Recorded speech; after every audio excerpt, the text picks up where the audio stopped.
kasih setia Tuhan di sepanjang kehidupan kita, dan biarlah hari ini kita bisa bersekutu untuk merayakan segala kebaikan Tuhan, untuk memuji memuliakan Tuhan, dan kita juga bersama-sama akan mendengarkan firman-Nya yang akan menjadi kekuatan di setiap langkah kehidupan kita. Sebelum kita memulai kebaktian kita, mari kita berdoa. Segala puji syukur kepadamu Tuhan, Allah pencipta langit dan bumi. Kami mengucap syukur Tuhan bahwa Engkau baik, bahwa Engkau setia. Terima kasih ya Tuhan, salib-Mu Tuhan sempurna bagi kami Tuhan. Semuanya karena kasih setiamu, bukan karena kuat dan gila kami. Kami mengucap syukur Tuhan, kasih karunia demi kasih karunia menuntun kami di setiap langkah, di setiap hari kehidupan kami, dalam keadaan suka duka, dalam keadaan ya Tuhan kuat maupun lemah. Kasih karunia-Mu selalu cukup bagi kami. Terima kasih banyak Tuhan. Ini kami anak-anak-Mu Tuhan. Kami mau datang bertemu dengan Engkau, mengalami Engkau lebih dalam lagi. Biar Kau memberkati pujian dan syukur kami. Biar Kau menyiapkan hati kami Tuhan untuk menerima firman-Mu Tuhan, agar supaya benih firman yang luar biasa itu ya Tuhan bertumbuh Tuhan dan berbuah dalam kehidupan kami. Terima kasih Tuhan, kami serahkan seluruh kebaktian kami di siang hari ini ke dalam tangan-Mu. Roh Kudus menyertai. Hanya di dalam nama Tuhan Yesus Kristus kami berdoa. Haleluya. Amin.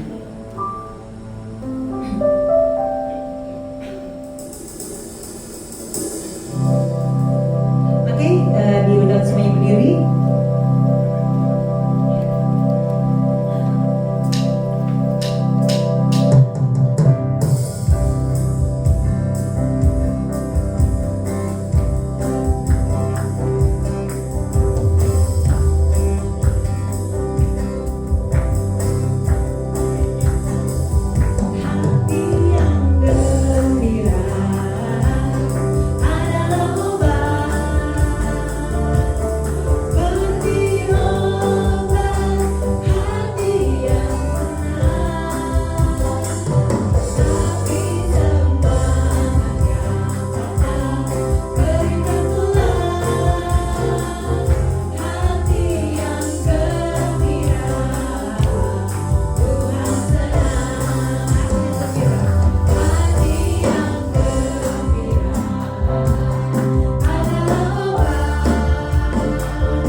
hari ini. Terima kasih untuk anugerah Tuhan bagi kami.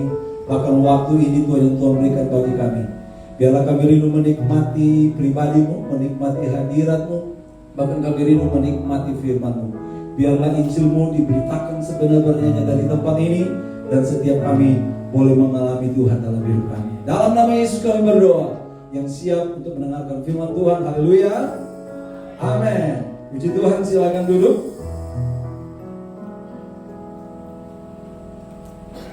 Shalom. Shalom.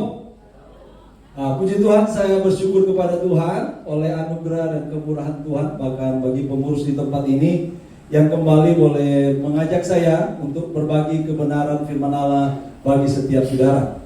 Kalau ada yang belum kenal atau kita baru pertama kali ketemu, mungkin saudara lihat di depan kok ada lampu taman baru tapi di depan gitu ya.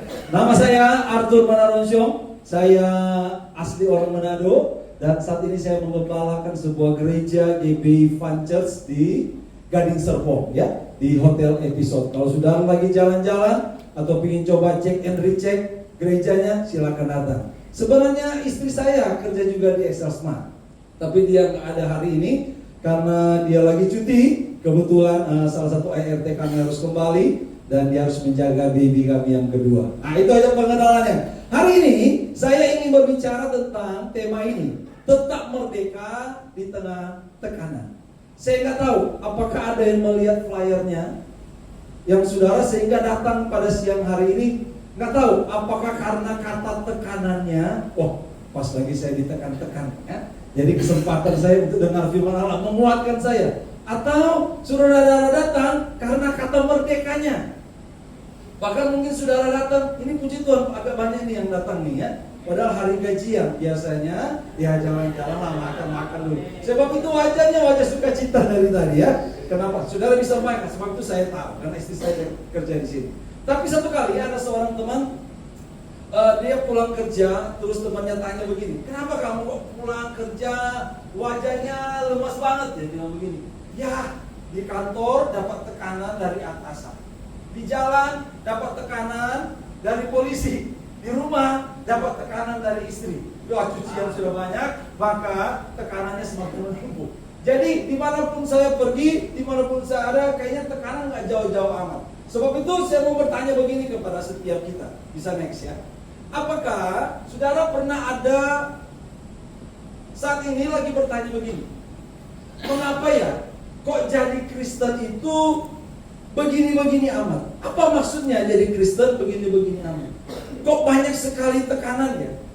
Di kantor saya ingin jujur sih, tapi karena banyak tekanan di sekitarnya, seringkali ada seperti ingin berusaha untuk kompromi dengan hal itu.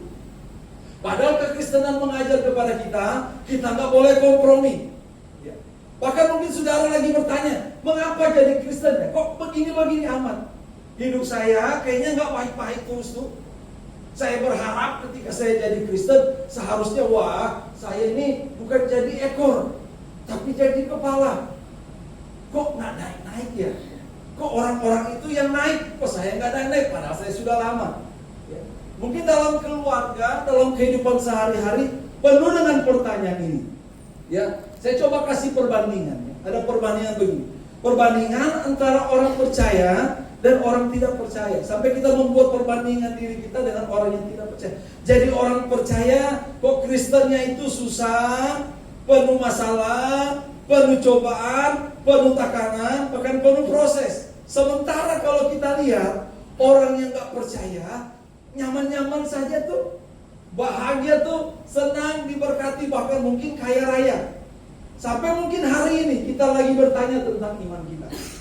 Sejauh mana kita mempertanyakan juga iman kita.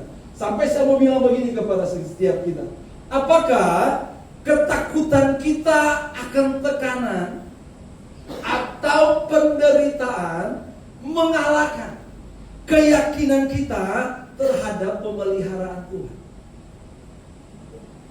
Di mana posisi kita hari ini? Apakah karena tekanan, apakah karena kesulitan hidup, sampai kita ada di posisi kita juga meragukan pemeliharaan Tuhan dalam hidup kita?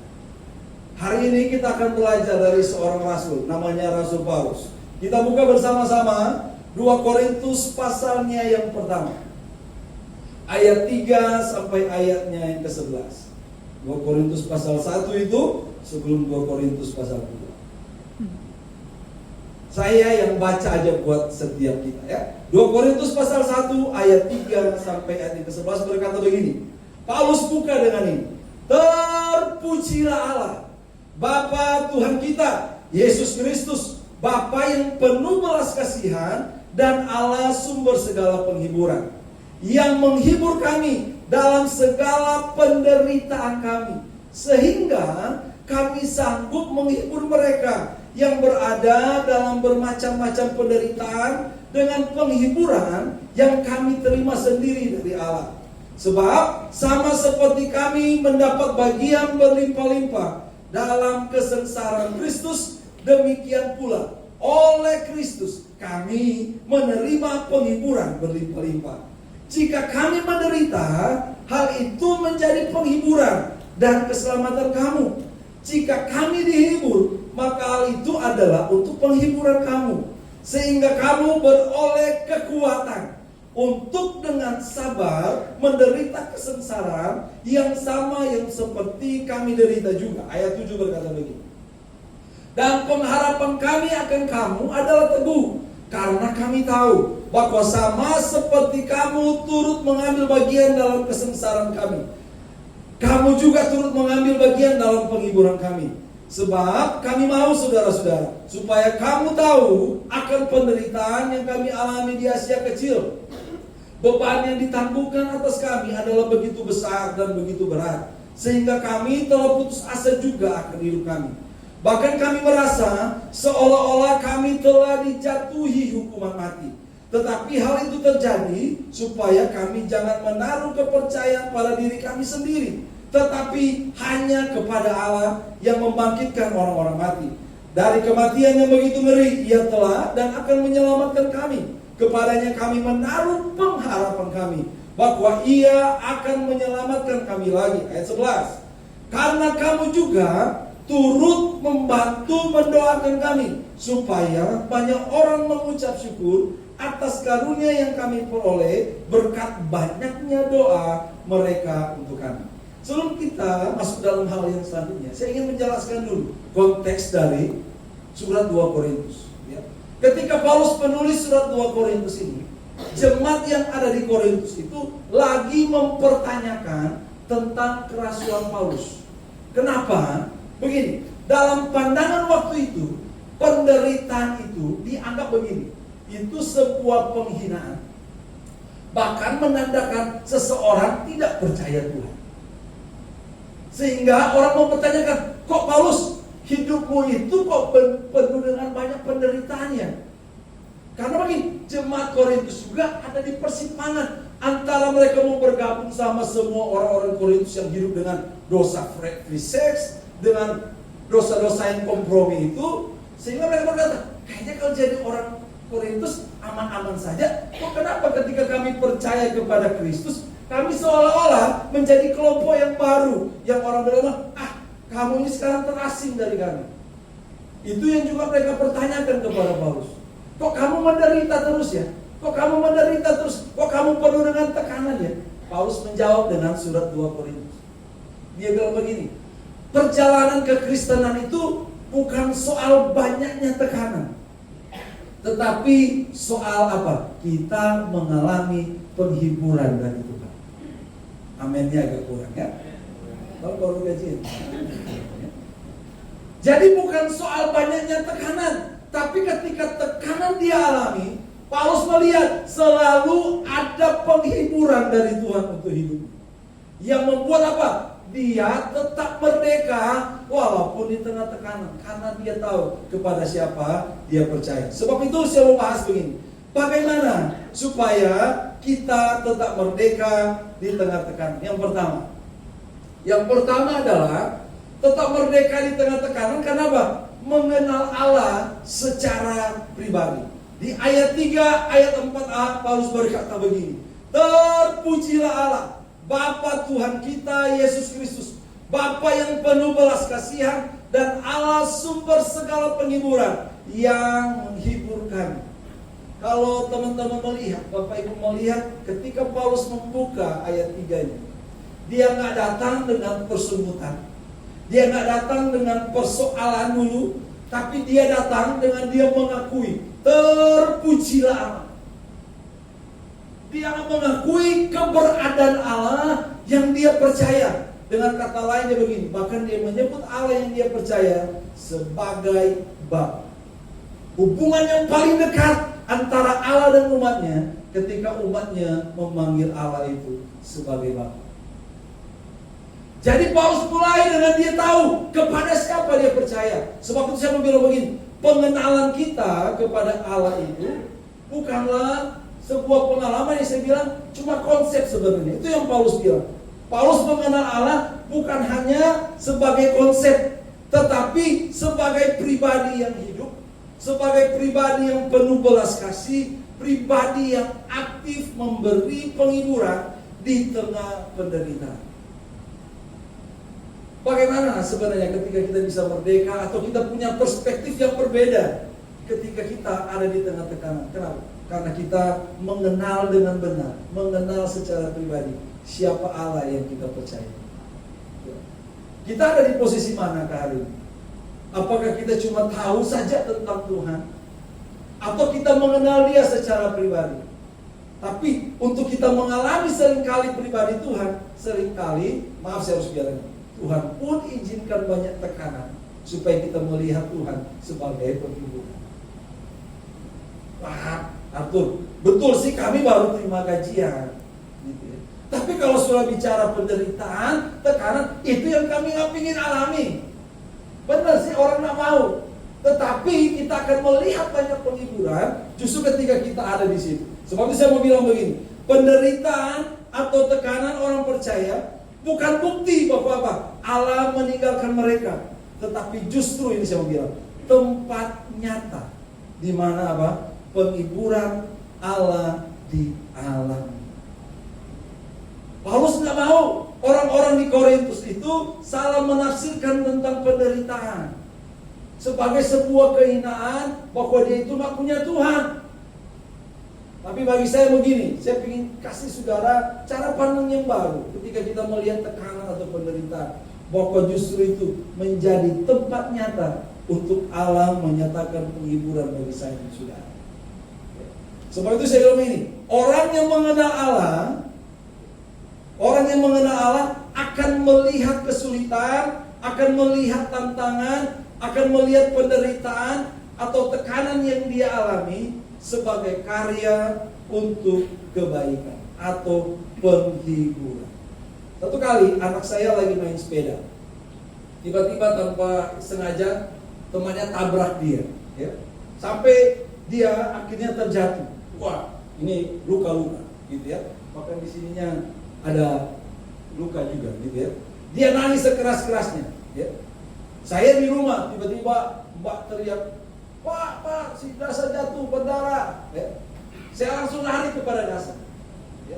Lalu lari kepada Dasa, waktu saya peluk Dasa, saya bilang ini, Papa sekarang sudah peluk kamu. Kamu tenang, Papa sudah peluk. Ketika dia ada merasa papanya sudah memeluk dia, Dasa merasa, iya, saya tenang sekarang, Papa saya sekarang sudah memberikan penghiburan bagi saya. Ketenangan itu, penghiburan itu membuat Dasa apa? Memiliki sebuah keyakinan. Oh iya, sekarang saya aman. Kenapa? Saya ada di tangan yang tepat. Saya ada di pribadi yang tepat. Bukan saya peluk Dasa, terus saya bantu Dasa. Enggak. Tapi dia tahu waktu saya peluk dia, saya akan obati dia, saya akan hibur dia, bahkan saya akan kuatkan lagi dia. Itu juga perjalanan kita sebenarnya. Sebab itu saya bilang begini, apabila kita ingin mengenal Allah atau mengalami Allah secara pribadi, itu berarti kita perlu mengizinkan Allah bekerja di hidup kita dengan semua situasi sulit di dalamnya. Sebab itu saya mau bilang begini, saat mungkin kita lagi menghadapi tekanan hari ini, apakah secara ekonomi, ya terima gajian, tapi besok sudah nggak ada lagi itu gaji. Secara kesehatan, secara keluarga, atau secara pelayanan, mungkin jangan buru-buru kita bertanya, kenapa Tuhan? Gitu ya. Tetapi tanyakan begini mulai sekarang, apa yang engkau ingin aku kenal lebih dalam tentang engkau? Lewat peristiwa ini, apa yang ingin aku kenal lebih dalam tentang Engkau Tuhan? Apa yang kita ingin alami? Sebab itu ada satu ayat dalam Mazmur 94 ayat 17 sampai 19 yang begini. Ya. Jika bukan Tuhan yang menolong aku, kata pemazmur, nyaris aku diam di tempat sunyi. Ketika aku berpikir, kakiku goyang, maka kasih setiamu ya Tuhan menyokong aku. Apabila bertambah banyak pikiran dalam batinku, dia bilang begini, penghiburanmu menyenangkan jiwa.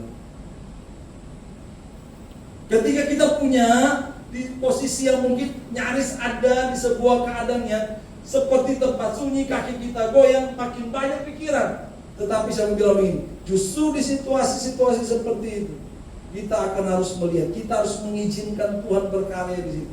Untuk apa? Kita melihat penghiburan Tuhan yang menyenangkan jiwa. Salah satu puncak belas kasihan Allah adalah di salib. Kenapa? Karena di sana, di salib itu, Yesus menanggung penderitaan terbesar kita. Supaya apa? Kita menerima penghiburan terbesar. Ini saya suka bilang, apa persoalan terbesar kita? Dosa. Tapi dosa yang kita nggak bisa selesaikan itu diselesaikan oleh Tuhan. Sebab itu menjadi penghiburan terbesar kita. Kita mendapatkan pengampunan dosa, kita mendapatkan jaminan hidup kekal. Karena Allah yang kita kenal itu nggak jauh di sana. Tapi Dia juga rela turun, menderita, dan mati bagi saya dan saudara. Orang suka bilang bahwa Allah itu nggak bisa dipengaruhi oleh macam-macam, karena Dia Allah. Tetapi Allah yang kita percaya itu adalah Allah yang rela. Ibrani bilang merasakan setiap kelemahan kita,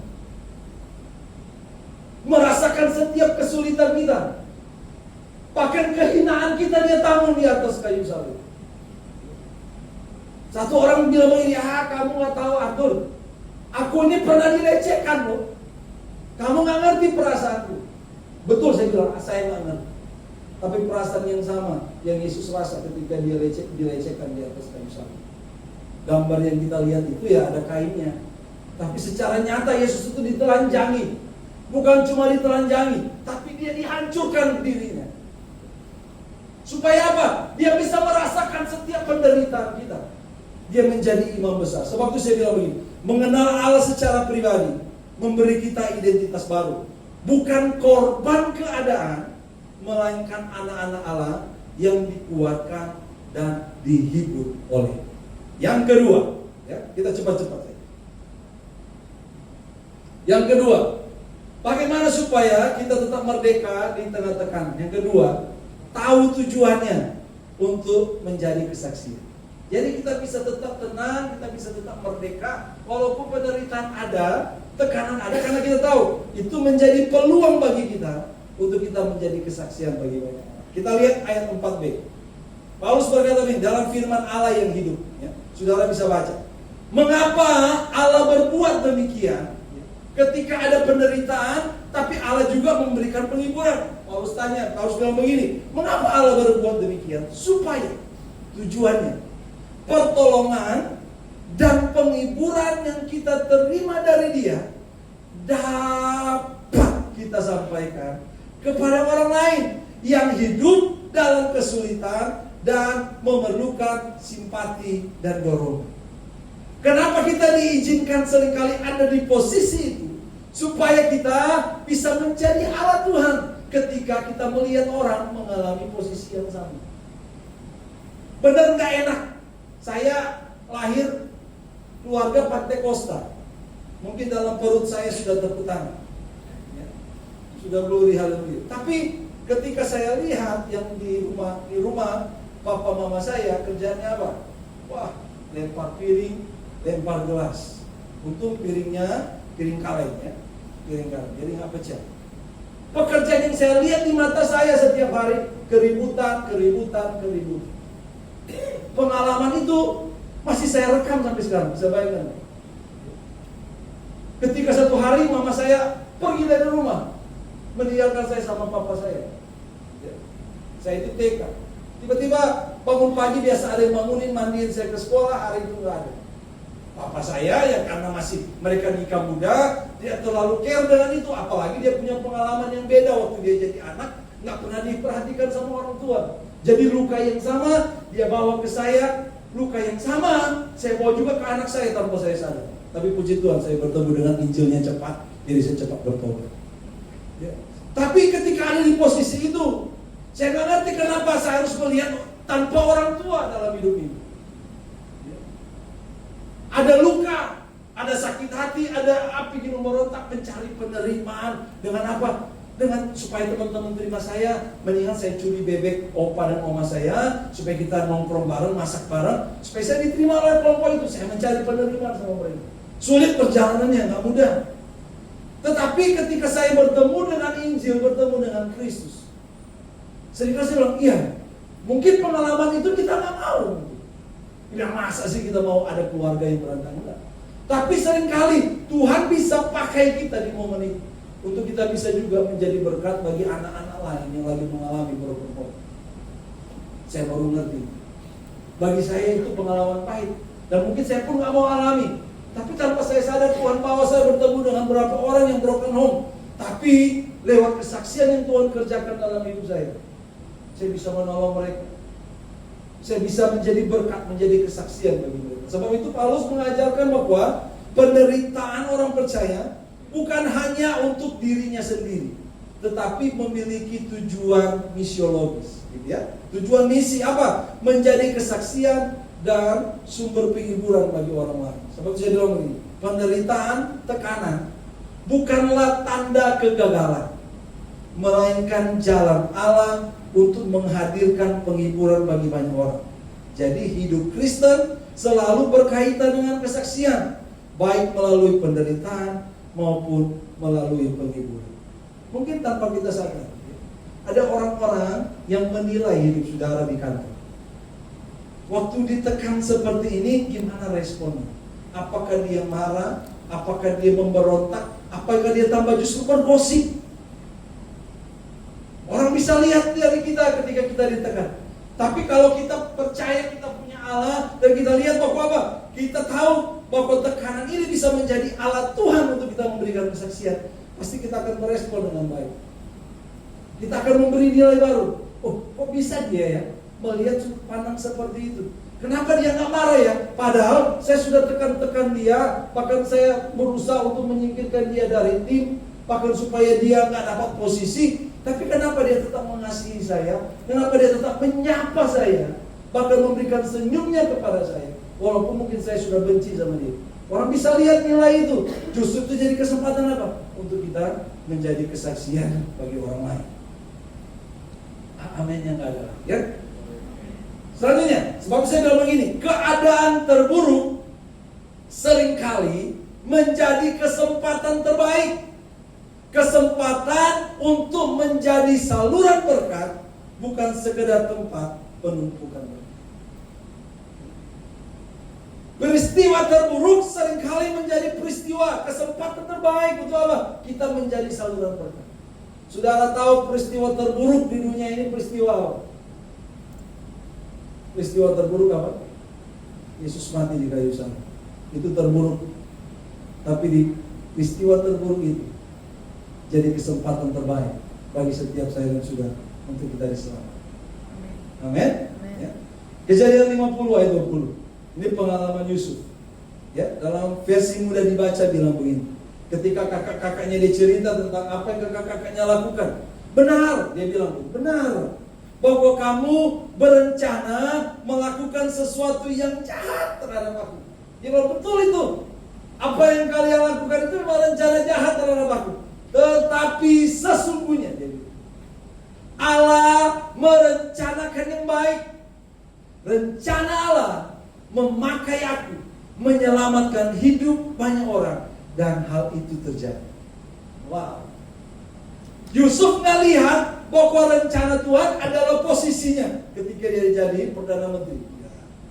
Tapi dia lihat bahwa posisi itu cuma menjadi sarana Tuhan untuk apa? Menyelamatkan hidup banyak orang. Amin. Mungkin tanpa kita sadar, seringkali ya Orang-orang yang menyusahkan kita di masa lalu, orang-orang yang menyulitkan kita di masa lalu, di masa depan mungkin, kita akan mensyukuri keberadaan mereka. Karena keberadaan mereka yang akan membuat kita tetap kuat. Perjalanan kekristenan memang terus maju, betul. Tapi kita melihat bahwa perjalanan itu dari awal sampai hari ini kita melihat, wah iya, kalau bukan Tuhan, kalau bukan Tuhan, kita selalu melihat ada rencana Tuhan di balik situasi atau. Nah, istri saya juga banyak bercerita tentang apa yang dia alami. Mungkin dia ingin berharap A, B, kok jadinya C gitu ya. Dia aneh. Tapi saya selalu bilang, lihat bahwa kalau Tuhan masih percaya ini, syukuri. Nggak susah kan diterima. Tapi kita melihat bahwa rencana Tuhan selalu yang terbaik. Ya. Yesus sendiri menderita bukan untuk dirinya, melainkan untuk keselamatan kita. Penderitaannya disalib menjadi kesaksian terbesar kasih Allah. Jika Kristus telah menjadikan penderitaan sebagai jalan keselamatan, maka penderitaan saya dan saudara pun tidak akan pernah sia-sia. Karena kita melihat itu kesempatan untuk apa? Kita menjadi saksi banyak orang. Sebab itu saya bilang begini, merdeka di tengah tekanan berarti menyadari bahwa hidup kita bukan milik kita sendiri, melainkan kesaksian bagi Kristus dan penghiburan bagi sesama. Yang terakhir, yang ketiga, bagaimana kita tetap merdeka di tengah tekanan? Ini saya bilang, sadar bahwa Tuhan itu menopang. Mari kita baca ayat 8 sampai 9 dalam terjemahan firman Allah yang hidup. Ya. Saudara lihat apa yang Paulus alami. Saudara sekalian yang saya kasihi, saya kira ada baiknya kalau saudara tahu mengenai kesulitan yang harus kami alami di Asia. Kami sungguh-sungguh, ya, sungguh-sungguh nih, tertindas, bingung dan putus asa. Paulus mengakui itu, padahal dia punya iman, tapi dia sadar tentang ini, saya bilang, keraguannya, dan mengira kami akan mati dalam kesulitan-kesulitan itu. Kami merasa, dia bilang, bahwa ajal kami hampir sampai. Tapi dia bilang begini, kami sadar bahwa kami tidak berdaya menolong diri sendiri. Tetapi hal itu dia bilang apa? Baik hal. Sebab dengan demikian kami menyerahkan segala sesuatunya ke dalam tangan Allah. Hanya Dialah yang dapat menyelamatkan kami, karena orang mati sekalipun dapat dibangkitkan. Kenapa Paulus di tengah penderitaan yang dia bilang sampai ada di titik putus asa, tapi dia berkata itu baik? Kenapa itu? Dia semakin sadar bahwa kalau dia butuh Tuhan, Tuhan yang selalu menopang. Ya, Paulus menyadari bahwa hanya Tuhan yang menopang di tengah tekanan melalui kuasanya sendiri dan juga melalui doa umatnya. Saudara bisa baca itu di ayat 11. Sebab itu saya mau bilang begini kepada saudara, Tuhan itu tidak pernah melemahkan kita, tapi Dia kadangkala harus menunjukkan kelemahan kita. Tuhan itu gak pernah melemahkan kita, tapi seringkali Dia bawa kita di sebuah titik untuk menunjukkan bahwa kita itu rentannya di sini, kita itu rapuhnya di sini, kita itu seringkali gagalnya di sini. Gagalnya di mana? Seringkali kita tidak melibatkan Tuhan dalamnya. Tapi seringkali titik-titik itu Paulus bilang itu baik. Ketika saya dalam tekanan, ketika saya dalam keadaan seperti putus asa itu, dia selalu berkata itu baik. Kenapa? Semakin saya sadar bahwa apa? Allah yang terus menopang saya, bukan karena saya kuat, bukan karena saya hebat, bukan karena saya punya pengalaman. Oh, saya sudah, Arthur kamu nggak tahu, saya sudah dari berbagai perusahaan sampai tiba di perusahaan ini.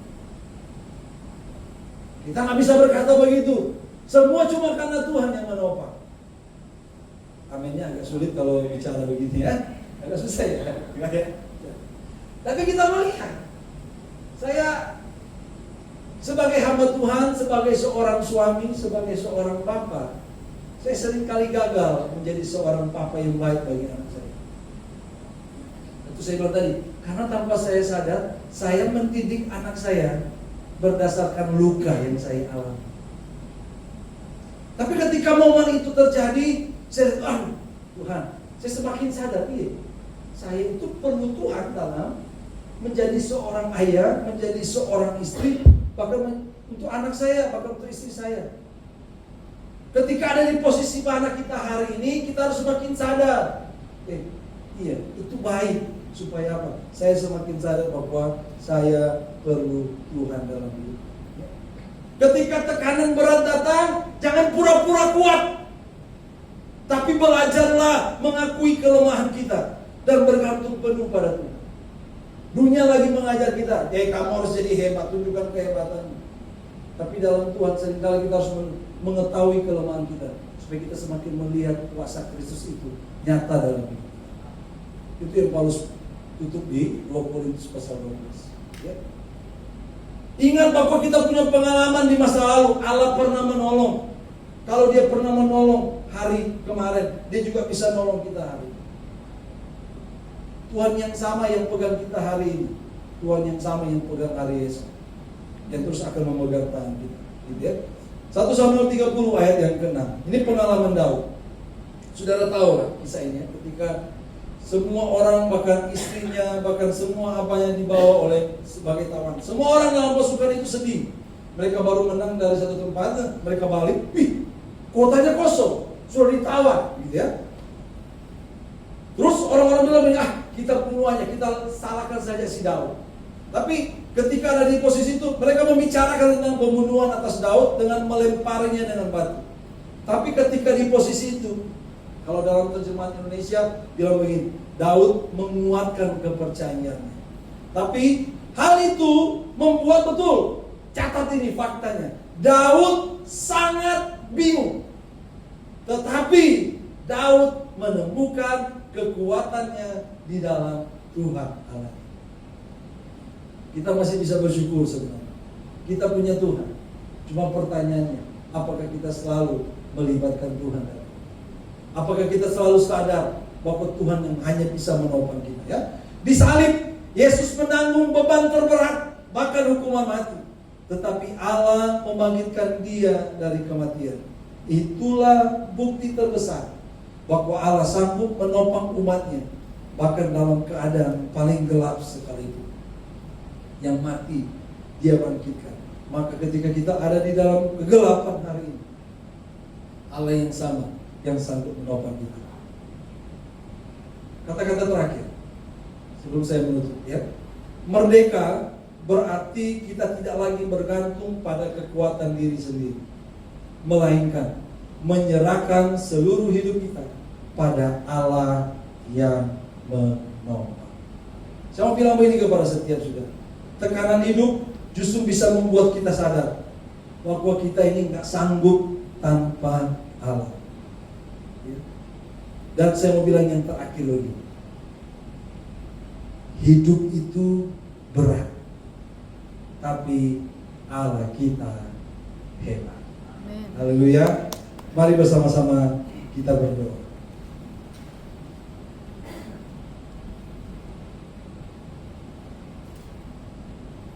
Mari ambil waktu untuk kita merenung sebentar tentang kebenaran firman Allah.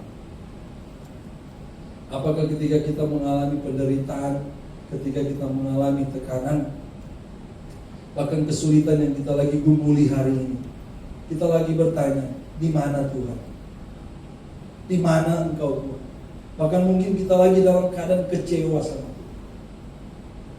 Tapi firman Allah hari ini kembali mengingatkan kita bahwa ketika tekanan datang, jangan lari, jangan menyerah. Tapi ingatlah, Allah yang kita kenal adalah Allah yang menopang. Hidup kita adalah kesaksian dan penghiburannya tidak pernah berkesudahan. Itulah kemerdekaan sejati di dalam Kristus. Kami bersyukur untuk firman-Mu pada siang hari ini. Bukan kebetulan kami hadir di tempat ini, karena Tuhan punya tujuan atas hidup kami. Di tengah pertanyaan-pertanyaan yang kami lagi gumuli dalam hidup ini, Tuhan, lewat sarana anugerah-Mu, lewat firman-Mu, lewat Injil-Mu, Engkau kembali menegur kami, Engkau kembali boleh menguatkan kami, Engkau kembali boleh menghibur kami Tuhan, bahwa kami bisa tetap tenang, kami bisa tetap merdeka di tengah tekanan, karena kami mengenal Engkau dengan benar secara pribadi ya Tuhan. Kami bisa tetap tenang, tetap merdeka di tengah tekanan, karena kami tahu itu menjadi alat Tuhan, menjadi tujuan Tuhan, untuk kami boleh menjadi kesaksian bagi banyak orang. Ketika kami ada di tekanan, ketika kami dalam penderitaan, kami semakin disadarkan bahwa hanya Tuhan yang menopang kami, hanya Engkau sumber kekuatan kami. Ampuni hamba-Mu, ampuni kami semua, kalau selama ini kami lebih banyak mengecewakan Tuhan, kami lebih banyak menggerutu tentang Tuhan, bahkan kami lebih banyak tidak bersyukur tentang apa yang kami alami hari ini. Terima kasih, kami bersyukur untuk firman-Mu dalam nama Yesus. Haleluya. Amin.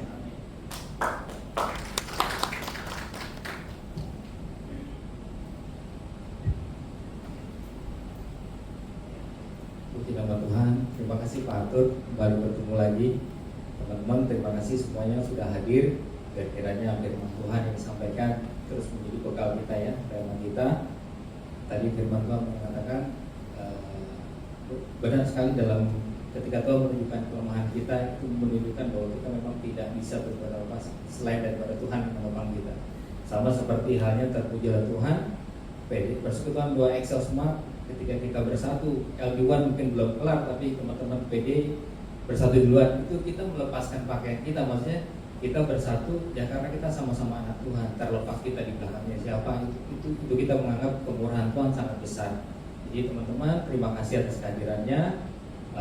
Ibadah PD kita setiap Jumat kita bergantian, kadang dilakukan di Kuningan Tower dan bergantian di kantor Hal Sabang, dan setiap Kamis juga kita ada kegiatan doa kita.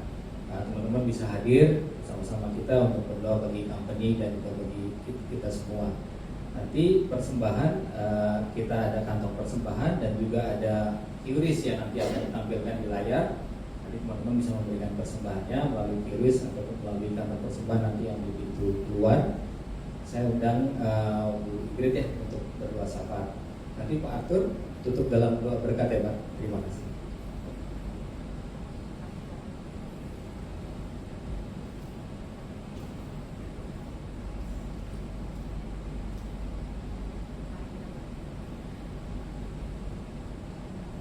Mari kita satu dalam doa.